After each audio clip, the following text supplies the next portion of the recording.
श्री सीताराम जी सरकार की जय। श्री हनुमान जी महाराज की जय। श्री गौरी शंकर भगवान की जय। श्री अयोध्या धाम की जय। श्री सरयू महारानी जी की जय। सब संतन की जय, सब भक्तन की जय। जय जय श्री सीताराम। बड़ा ही सुंदर, बड़ा ही मनभावन गंगा जी का तट है और गंगा जी के तट पर हमारे श्री रघुनाथ जी, श्री मिथिलेश कुमारी और श्री लक्ष्मण लाल जी साथ में ही पधारे हैं। चलिए आज हम सब भी उनका पावन चरण रज अपने मस्तक पर धारण करके चलिए आज हम सब भी अपने जन्म जन्मांतर के जो अनंत कलश पुंज हैं आज उन सबको धो डालें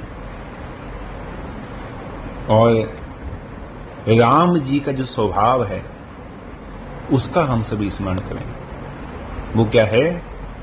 बिनु सेवा जो द्रवय दीन पर राम सरिस को नाही। क्यों इस स्वभाव का स्मरण क्यों? क्योंकि हमारे द्वारा राम जी की क्या सेवा बननी है, हम अपने राम जी की क्या सेवा कर सकते हैं? कोई सेवा नहीं बननी हमसे राम जी से। हमसे केवल अपने शरीर की सेवा बन रही है, हमसे केवल अपने देह की सेवा बन रही है। राम जी की क्या सेवा बन रही है? तो इसलिए बिनु सेवा जो देवै दीन पर, क्योंकि हम कर तो रहे हैं इस शरीर की सेवा और मन में विश्वास क्या है कि राम जी प्रसन्न हो जाएंगे, राम जी कृपा करेंगे। यही तो है ना, अपने शरीर की सेवा करेंगे और प्रसन्न राम जी को करेंगे। चलिए हमारे राम जी तो फिर भी प्रसन्न हो जाएंगे, क्योंकि राम सरिस को नाही। राम जी के समान कौन है? देखिए वही हमारे रघुनाथ जी सामने खड़े हैं। मन में आ रहा है कि चरण पकड़ कर, है ना, जी भर के बस रो लिया जाए उनके चरणों से लिपट कर और उनके चरण कमलों को अपने प्रेम आंसुओं से ही धो दिया जाए।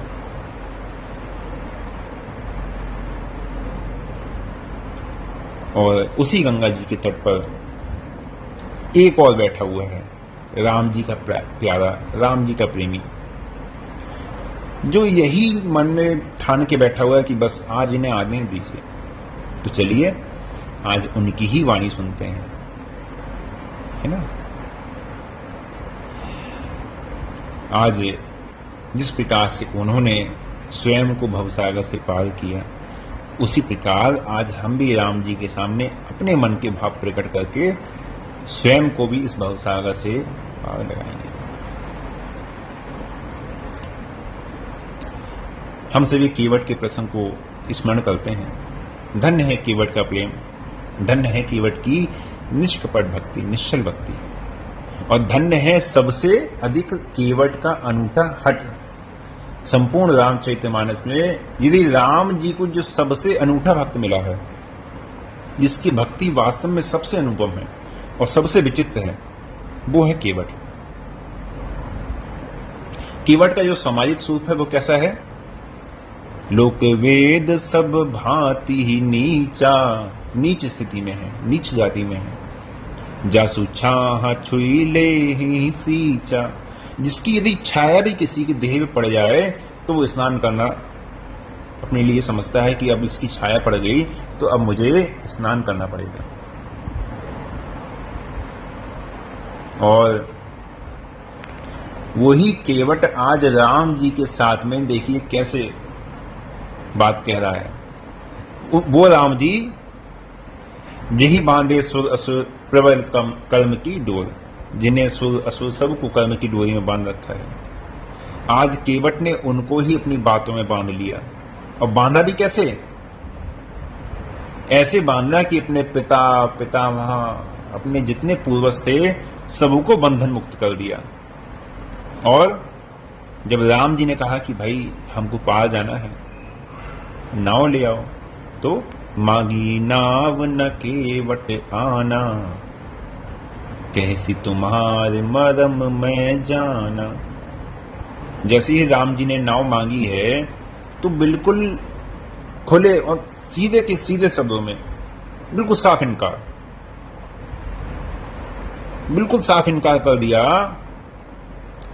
और सीधी बात कही कि देखो भाई तुम्हार मरम मैं जाना। देखिए कैसा सरल स्वभाव है? भ्रिकुटी विलास जासु लय होई, है ना। जिनके भ्रिकुटी के विलास से सृष्टि का लय विकास हो जाता है, जो अखिल ब्रह्मांड के नायक हैं, राज राजेश्वर हैं, उनके लिए ये कह रहा है केवट कि देखो मैं आपकी नीयत खूब अच्छे तरह से जानता हूं, तुम्हारा मरम मैं जाना। मैं आपकी नीयत, मैं आपके स्वभाव को जानता हूं। मैं इस प्रकार से आपकी बातों में आने वाला नहीं हूं। मुझे अपने और भक्तों की तरह मत समझना कि आप बस जो पट्टी पढ़ाओ वो हम समझ लेंगे, उसी को हाँ ठीक है प्रभु जैसी बात कही, हमको वैसा वक्त मत समझना। और केवट ने कहा ऐसा है, हम वैसे तो भक्त है नहीं, ज्यादा भक्ति हमसे होती नहीं है, तुम्हारी पूजा पाठ हमसे होती नहीं है, कर्म कांड का हमें अधिकार नहीं है, यज्ञ आदि हवन आदि का हमें अधिकार नहीं है, और नाम जप हमसे होता नहीं है। राम जी ने कहा देखो भाई वो सब बात तो ठीक है, बात की बातें हैं, हमको पार उतार दो, हमको देर हो रही है, हमें जाना है। तो केवट ने कहा ऐसा है, यदि आपको ज्यादा विलंब हो रहा है ना तो कोई बात नहीं, यही घाटे थोड़ीक दूर अहे, कटिलो जल था दिखावह जो, पर से पग धूरी तरह तरनी, धरनी घर क्यों समझाव जू, तुलसी अवलंब न और कछू, ललिका के ही भांति जियाहो जू, बर मारिय मोही बिनु पग धोए, हो नाथ न नाव चढ़ाहो जो। उनने कहा देखो महाराज जल्दी यदि आपको है ना तो देखो आगे गंगा जी में जल जो है कमर की गहराई तक ही है, ज्यादा गहरा नहीं है, कमर तक ही जल है। आइए मैं आपको वहां ले चलता हूं, मार्ग दिखा देता हूं। भाई आप अपने मार्ग निकल जाइए, मैं अपने मार्ग चला जाऊंगा, नाव की जरूरत ही क्या है? मैं तो नहीं समझता वो नाव की कोई जरूरत है, क्योंकि सरकार मैं तो देखो अधम हूं, दीन हूं, गरीब हूं, एक जो नाव है यही मेरा रोजगार है, यही प्रतिपाल सब परिवार, नहीं जान और कछु और कबार। मैं तो कुछ और करना भी नहीं जानता, इसी से मेरी रोजी रोटी चलती है।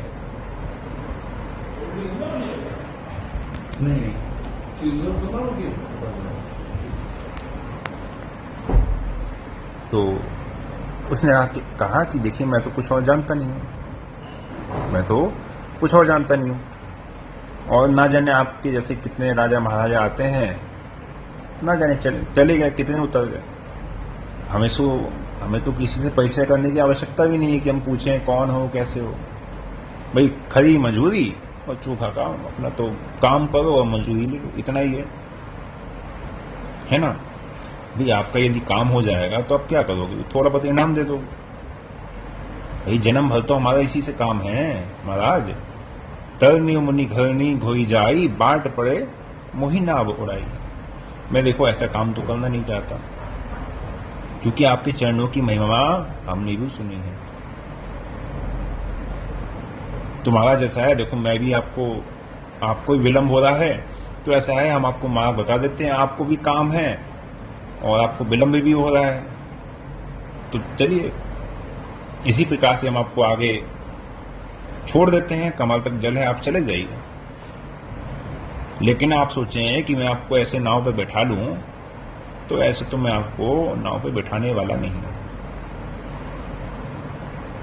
पात भरी सहेली सकल सुत बार बार, केवट की जाति कछु वेद न पढ़ाए हो, सब परिवार मेरो यही लाग राज जो, हो दीन बित्तिहीन कैसे दूसरी गड़ाए हो। मेरा तो सब परिवार इसी से कटता है, इसी से चलता है ना। और इतना दीन हूं, इतना गरीब हूं, यदि मेरी नौका चली गई तो कैसे दूसरी गड़ाई हो, मैं दूसरी कहां से लेके आऊंगा।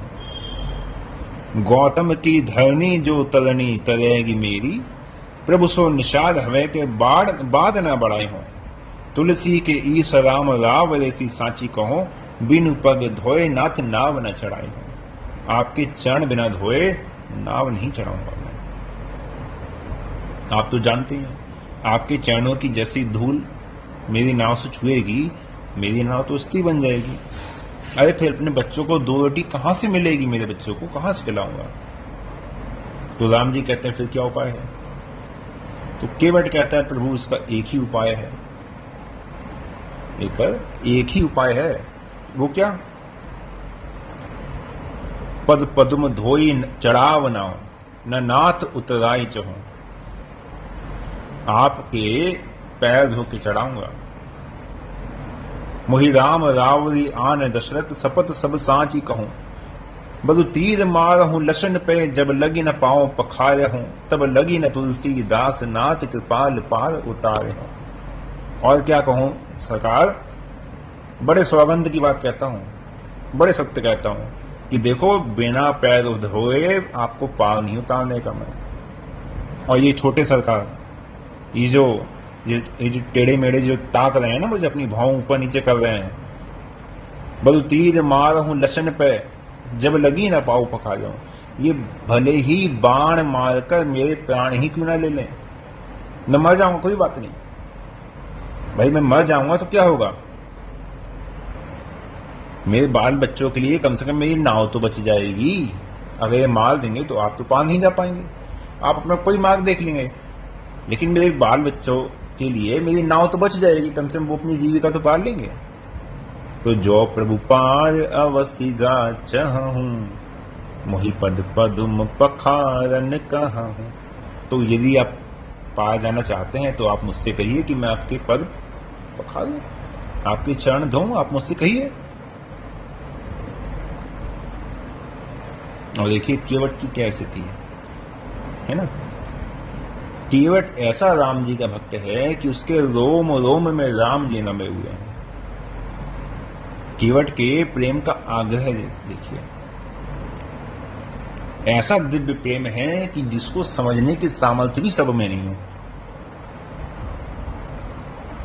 जिन चरणों में जनक जी ने सीता जी को समर्पित किया और सीता जी को अर्पित करके जिन चरणों को उन्होंने पखारा, जिन चरणों की धूली जन्म जन्मांतर तक तपस्या करने वाले जो महर्षि हैं, ऋषि हैं, उनको भी प्राप्त नहीं होती है, आज केवट ने कितने सरल प्रेम से उसको प्राप्त कर लिया। राम जी बड़े प्रसन्न हुए ऐसी प्रेम की वाणी सुनकर, मंद मंद मुस्कुराने लगे। राम जी बोले, बेटी आनु जल पाए पखारूं, हो तो विलंब उतार ही पारो। अब बस केवट को जो चाहिए था वो मिल गया। राम जी ने कहा भैया जल्दी आओ, पैर पखारो, हो तो विलंब उतार ही पारो। बहुत विलंब हो रहा है, संध्या समय होने को आ गई, हमें उस पार भी जाना है। फिर क्या था, जो भक्त को चाहिए था वो मिल गया। अब तो बस केवट तुरंत कठौता लेके आया, कठौते में गंगा जी का जल लिया, राम जी को एक शिला पर बैठाया, है ना, और राम जी के चरण जो है कठौते में रखे और बड़े ही प्रेम से बस सहला रहा है, चरण धो रहा है बड़े प्रेम से। बीच बीच में उसके नेत्रों से जो अश्रुधार रह रही है, कुछ अश्रु राम जी के चरणों पर गिर रहे हैं। उसके तो आनंद का पार ही नहीं है। जन्म रंग जन पारस पावा, जैसे जन्म भर के भिखारी को पारस मणि मिल गई। राम जी ने कहा भाई मैं देर हो रही है, क्या कर रहे हो, जल्दी पार उतारो ना। केवट ने कहा देखो मैंने आपको पहले ही बता दिया था, है ना, मैंने आपको पहले ही बता दिया था कि अगर आपको ज्यादा जल्दी है ना तो आगे कमर तक जल है, आप चले जाओ वहां से, नहीं तो आप शांति से बैठो। मैं तो आपको बुलाने गया नहीं था, अरे बहुत सारे घाट थे, बहुत सारे घाट थे। अगर आपको इतनी जल्दी थी तो आप इधर नहीं आते, और जब आप आ गए ना तो अब जब तक मेरा काम नहीं होगा तब तक आपका भी काम होने नहीं दूंगा। जब तक आपकी चरण के रज के एक एक कण को उस चरण से छुड़ा नहीं लूंगा तब तक मैं आपके नाव पे नहीं छुड़ाऊंगा। क्या पता कौन से रज का कण रह जाए और उसको छूने से मेरी नाव चली जाए। राम जी मुस्कुराने लगे, उसकी वाणी का आनंद नहीं है। अति आनंद उमग अनुरागा, चरण सरोज पखारने लगा। केवट बड़े प्रेम में धीरे धीरे राम जी के चरण धो रहा है, बड़े प्रेम से।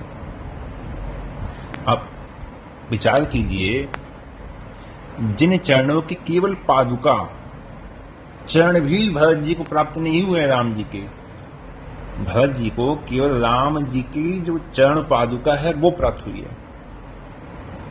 और राम जी की चरण पादुका प्राप्त करके 14 वर्ष भरत जी ने अयोध्या का शासनकाल संभाला। जो शंकर जी राम जी के हृदय मानस में सदैव निवास करते हैं, है ना, और राम जी के चरण शंकर जी के हृदय पटल पर सदैव स्थिर रहते हैं। आज केवट ने उन राम जी को इतना वश में कर लिया है कि राम जी बार बार कह रहे हैं कि भैया छोड़ दो, हमको जाना है, हमको देर हो रही है, लेकिन केवट राम जी के चरणों को नहीं छोड़ता है। आकाश में सभी देवता एकत्र हो गए, आकाश से पुष्पों की बारिश हो रही है। और जब देवता केवट को देखते हैं, राम जी को देखते हैं, तो वो भी अपने आप को कहने से रोक नहीं पाते हैं कि यही सम पुण्य पुंज कोई नाही। इस धरती पे केवट के समान पुण्य वाला कोई नहीं है। ऐसा उन्होंने क्यों कहा था? एक भक्त का पुण्यों से क्या संबंध, लेकिन ऐसा उन्होंने क्यों कहा था, इस बात को मैंने आप सभी को केवट का जो चरित्र हमसे अपने श्रवण किया था उसमें मैंने विस्तार से बताया था कि देवताओं की ऐसी सोच क्यों थी, ऐसा देवताओं ने क्यों कहा। तो केवट ने खूब रगड़ के राम जी के चरण धोए और फिर पद पखारी जलपान करी आप सहित परिवार, और पितर पार करी प्रभु पुनि मुदित गए ले पार। राम जी को पार ले जाकर फिर केवट ने पुनः प्रणाम किया है। राम जी थोड़े से सकुचा गए, कुछ देना चाहिए, क्या दें। इतने में जानकी जी ने राम जी की मन का संकोच जान लिया और मनि मुदरी मन मुदित उतारी ने हाथों से जो मुद्रिका थी उसको उतार के राम जी को दे दिया। राम जी केवट को उतराई देने लगे, लेकिन केवट ने कहा कि नाथ आज मैं काह न पावा, मिटे दोष दुख दारिद्र दावा, बहुत काल में कीन मजूरी, आज दीन विधि बनी भली भूरी, अब कछु नाथ न चाहिए मोरे, दीन दयाल अनुग्रह तोरे, फिरति बार मोहि जोई देवा, सो प्रसाद में सिर धरि लेवा। केवट ने कहा कि प्रभु आज मुझे क्या नहीं मिल गया, मिठे दोष दुख दारिद्र दावा। दुख मिट गए। दुख कितने कहे गए हैं? दैहिक, दैविक, भौतिक, सब नष्ट हो गए। दोष, पाप, दोष कहा जाता है पाप। क्या कहा? मिटे दोष, पाप चले गए। दुख, जो 3 प्रकार के दुख हैं वो भी चले गए। दारिद्र, दरिद्रता, क्योंकि भगवान के चरण कमल प्राप्त हो गए। क्यों? क्योंकि नहीं दरिद्र सम दुख जग माही। और दावा कहने का अर्थ क्या है? दावा कहने का भाव यह है कि आज तक मैं पाप और दुखों से संतप्त रहा, मैं पाप और दुखों की अग्नि में ही जल रहा था, लेकिन आज वो जो जलन है वो दूर हो चुकी है। बहुत काल में कीन मजूरी, आज दीन विधि बनी भली भूरी। ना जाने मैं नाव तो कब से चला रहा था, कब से मजदूरी कर रहा था, लेकिन इस मजदूरी का जो वास्तविक पारिश्रमिक है वो आज ही प्राप्त हुआ है। और जो आप मुद्रिकी दे रहे हैं ना, मुद्रा अंगूठी जो आप दे रहे हैं, मुद्रिका दे रहे हैं, अब कछु नाथ न चाहिए मोरे, प्रभु अब मुझे कुछ नहीं चाहिए, दीन दयाल अनुग्रह तोरे। अनुग्रह हो गया। और केवट ने क्यों कहा कि अब कछु नाथ न चाहिए मोरे? ये जो स्थिति है ना, ये यहाँ पे भले ही आदि चौपाई में गोस्वामी जी ने लिख दी है, लेकिन यदि इसको समझा जाए तो बहुत गहरी बात है। क्या कहा कि अब कछु नाथ न चाहिए मोरे, अब मुझे कुछ नहीं चाहिए। क्यों? ये बात मैंने आपको एक दिन बताई थी जब हम लोग माता शबरी के बारे में सुन रहे थे। क्या कहा था राम जी ने? मम दर्शन फल परम अनूपा, जीव पाव निज सहज स्वरूपा। मेरे दर्शन से जीव अपने सहज स्वरूप को प्राप्त हो जाएगा। और वहां पे मैंने ये भी कहा था कि सबको उसकी प्राप्ति क्यों नहीं होती है, क्योंकि सबका भाव वो नहीं होता। लेकिन केवट का भी वही प्रेम भाव था जो माता शबरी का था। तो जिस प्रकार माता शबरी को अपने सहज स्वरूप की प्राप्ति हो गई, उसी प्रकार केवट को भी अपने सहज स्वरूप की प्राप्ति हो गई। सहज स्वरूप चेतन अमल सहज सुख राशि। जब किसी को अपने इस स्वरूप की प्राप्ति हो जाए तो वो क्या कहेगा, मुझे कुछ चाहिए नहीं चाहिए। तब वो यही कहेगा कि अब कछुनाथ न चाहिए मोरे, अब मुझे कुछ नहीं चाहिए। और जब राम जी ने कहा कि अंगूठी ले लो तो वो घबरा गया। क्यों? क्योंकि उसने सोचा कि यदि अब मैंने कुछ मोल स्वीकार कर लिया तो इस संसार में जो भ्रम है, मोह है, वो मुझे जकड़ लेगा, फिर उसके होने का भय बना ही रहेगा। इसी से वो घबरा गया। जैसे जब माता जानकी की जो सुध लाकर हनुमान जी ने जब सुनाई है, तो राम जी ने क्या कहा, सुन सुत तो ही उड़न में नाही, देखूं करी विचार मन माही। मैं तुमसे उड़न तो हो नहीं सकता। जब अपने मन में विचार करता हूं तो मुझे लगता है कि मैं इसके बदले तुम्हें क्या दूं, मैं तुम्हें कुछ नहीं दे सकता। तो हनुमान जी घबरा गए। हनुमान जी ने सोचा कि राम जी इस प्रकार से कह रहे हैं, भाई जिसके सामने त्रिलोकीनाथ ऐसा कहें, है ना, तो उसके तो मन में अहंकार आ ही जाएगा। भगवान की माया कब कहां पकड़ ले क्या पता। हनुमान जी तुरंत घबरा गए। घबरा के राम जी के चरण पकड़ लिए और क्या कहा, चरण पकड़ लिए, सुनि प्रभु बचन बिलोक मुख, गात हर्षि हनुमंत, चरण पयु प्रेमाकुल, त्राहि त्राहि भगवंत, त्राहि त्राहि त्राहि माम त्राहि माम त्राहि माम त्राहि माम। रक्षा करो प्रभु, रक्षा करो। आपके बचनों से मुझे मोह होने का भय है, इसीलिए रक्षा करो। जब विभीषण जी को दर्शन दिया, विभीषण जी को शरण में रख लिया, तब विभीषण जी ने भी यही कहा, उद कुछ प्रथम वासना रही, प्रभुपति प्रीत सहित सो बही। अभी तक जो कुछ वासना रह भी गई थी आपके प्रेम में, आपके दर्शनों के बाद वो भी चली गई। क्यों? क्योंकि जीव पाव निज सहज स्वरूप। तो कामना फिर कहां रहेंगी। तो इसलिए केवट ने कहा कि अब कछुनाथ न चाहिए मोरे, दीन दयाल अनुग्रह तोरे। आपका अनुग्रह हो गया। अनुग्रह अर्थात अब आपकी कृपा से अब कोई वासना नहीं रह गई, और अब ये कृपा आप सदैव बना के रखिएगा। अच्छा, यहाँ पे एक संशय सबके मन में होता है कि फिरती बार मोहि जोई देवा, सो प्रसाद में सिरधर लेवा। केवट कहता है कि आप वापसी में जब आएंगे तो आप जो मुझे देंगे वो मैं स्वीकार कर लूंगा। क्यों केवट ने ऐसा क्यों कहा? केवट ने सोचा कि राम जी ने हमें परिवार सहित, है ना, भव पार कर दिया, और हमने राम जी को गंगा पार कर दिया, तो दोनों बराबर हो गए। आपने हमें भवसागर से पार कर दिया, हमने आपको गंगा पार कर दिया, अब हिसाब बराबर हो गया। अब यदि मैं कुछ आपसे लूंगा तो वो हिसाब किताब सही नहीं बैठेगा। तो केवट ने कहा कि प्रभु अब जब वापसी में आप आएंगे तब जो आप देंगे ना वो मैं स्वीकार कर लूंगा। उस समय आप जब देंगे तो मैं स्वीकार कर लूंगा। क्यों? क्योंकि मुझे तो इस भवसागर से एक ही बार उतरना है, मुझे दो बार थोड़ी उतरना है। मैं तो एक बार ही उतर जाऊंगा तो उतर जाऊंगा, लेकिन इस गंगा जी से आपको दो बार उतरना है, तो इस बार का तो बराबर हो गया। अगली बार जब आप आएंगे तो मैं स्वीकार कर लूंगा। तो लोग कहते हैं कि राम जी दोबारा मिले, दोबारा आए, लेकिन आप सभी जानते हैं कि राम जी जब लंका से अयोध्या आए हैं तो राम जी ने गंगा जी को नाव से पार नहीं किया है।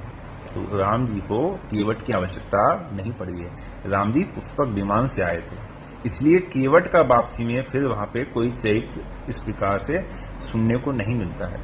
और जहां पे भी सुनने को मिलता है तो लोग केवट को और निषाद राज को एक ही दृष्टि से देखते हैं एक ही स्वरूप में देखते हैं, तब कहते हैं कि हाँ ठीक है, जब राम जी आए थे, राम जी का राज्य अभिषेक हुआ था, तब राम जी ने निषाद राज को बुलाया था, है ना, और दीन है भूषण बसन प्रसाद, और राम जी ने आभूषण दिए, है ना, स्वयं के हाथों से छूकर राम जी ने प्रसाद करके वस्त्र दिए।